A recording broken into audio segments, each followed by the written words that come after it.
এক সময় এই নদী ছিল ভারতের হৃৎস্পন্দন, যার তীরে জন্ম নিয়েছিল সভ্যতা। ঋগ্বেদে যার নাম লেখা নদী তমা, সব নদীর মধ্যে শ্রেষ্ঠ।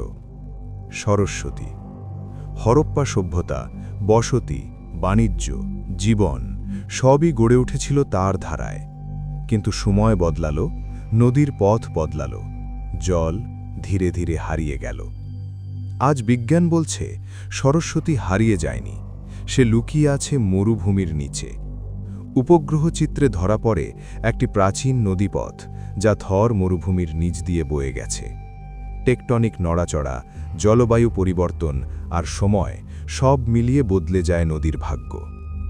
আজও গঙ্গা যমুনার সঙ্গে সরস্বতীর নাম উচ্চারিত হয়। ত্রিবেণী সঙ্গমে অদৃশ্য হয়েও সে উপস্থিত। প্রশ্ন একটাই, সরস্বতী কি সত্যিই মৃত, নাকি এখনও নীরবে বয়ে চলেছে? কিছু নদী শুধু জলে নয়, ইতিহাসে বয়ে যায়। সরস্বতী। আরও বিজ্ঞান ভিত্তিক ডকুমেন্টারির জন্য সাবস্ক্রাইব করুন।